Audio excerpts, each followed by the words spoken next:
On this development in Ondo State, we have TVC News senior political correspondent Aiyedatiwa in the studio.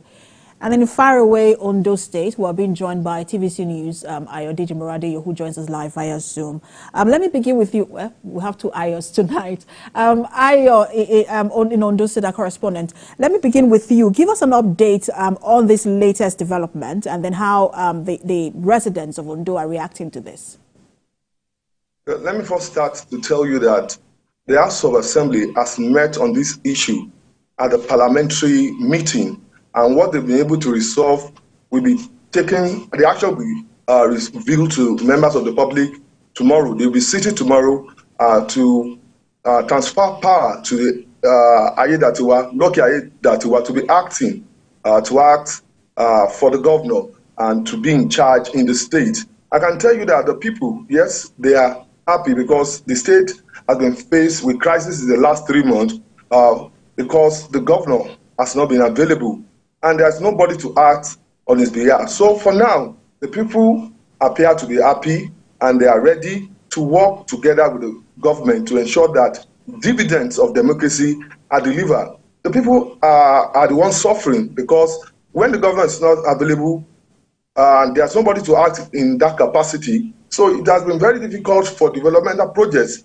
to be put in place. But with what has happened, I think the gladiators will be able to work together, sit together, and work for the development of Ondo State. All right, let me bring it to you.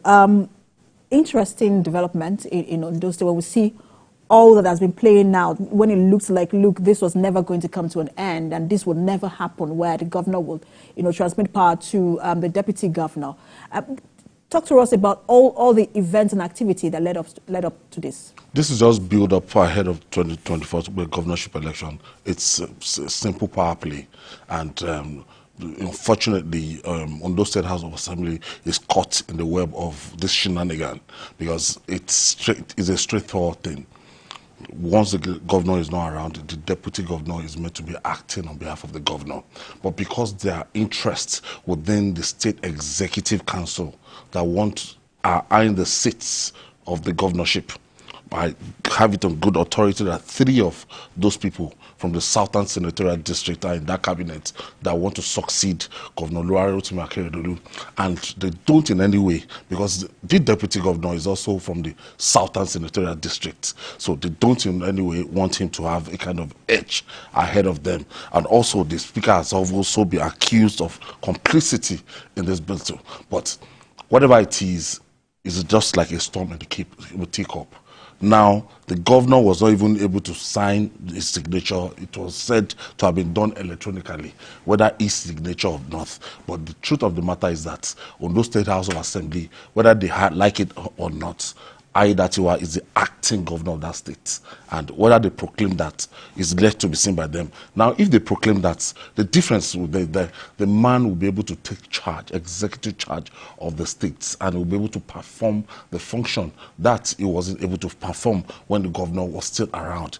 The governor, if in any way the constitution allows it that, look, if he's sick, if he's incapacitated, we don't know the true states of what is wrong with the governor, and we don't want to engage in speculation. But we know that all is not well in the last 3 months. Has not been well with Governor Olatunde Akeredolu. We wish him the best.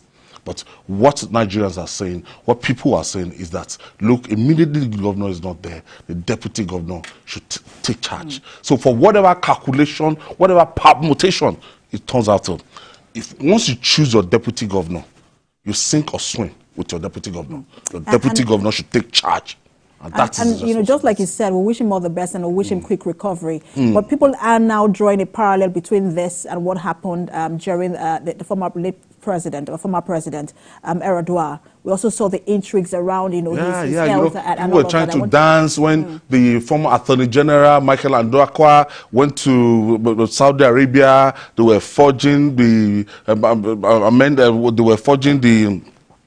what's the name, budget amendment, and they were coming to tell us that he can perform his responsibility from anywhere in the world. And before they brought him back, when they brought him back from Saudi Arabia, at the point in time he was in the villa, yet Jonathan could not preside over the Federal Executive Council meeting.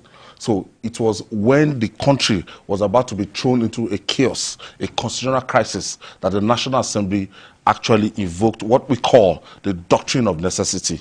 That was when the power was now vested in Jonathan Goodluck. Now, there's still this lacuna that is in that constitution that we expect that maybe the National Assembly will look up to. A lot of people, a lot of activists, a lot of opinion holders that are saying that it should be automatic. We shouldn't wait for anybody to write from the State House of Assembly, anybody to approve. Maybe the deputy governor will preside, or we assume that position as the acting governor. Some people are saying that the constitution should be fashioned in a way that immediately the governor is not around, it's going to be an automatic thing. And if the governor comes, now Rotimi Akeredolu was said to have directed that they transfer power electronically to Aiyedatiwa. So by tomorrow we'll see what the House of Assembly is going to do with this. Let's just bring in Aiyedatiwa again from Ondo. Ayo, there was supposed to be a mass protest because there had been pressure from civil society organizations. We know that there was supposed to be a mass protest and a town hall. I think it's the Take It Back group. What's the state of that now that, there has been a transfer of power? I think this should be able to put a rest to the planned protest. Yes, some group of people are planning to protest on Saturday. What they're saying is that the governor should resign. They have taken their case beyond the governor to transfer power to his deputy. But for now, I think this should be able to douse the tension, and those who want to protest should now go back and sit down and allow Aiyedatiwa to act for now. And that's the situation of things. Though there are issues about whether the venue will be allowed to use the venue. But this should be able to put to rest the crises surrounding the protests. Thank you so much, Aiyedatiwa, for that update. All right, AY, just in 30 seconds, just respond to what Aiyedatiwa just said in terms of the pressure on the mass protest in the state for those who are saying the governor should resign. It's not necessary. It's not necessary. They should put an end into whatever political game is being played in Ondo State. Immediately, Aiyedatiwa assume as the acting governor, will be able to carry all the powers of the governor, and things should move well. So it's not necessary to heat up the polity in Ondo State. All right. Thank you so much, Ayo, for Aiyedatiwa Ozugbakun for that analysis. It's always a pleasure to have you on.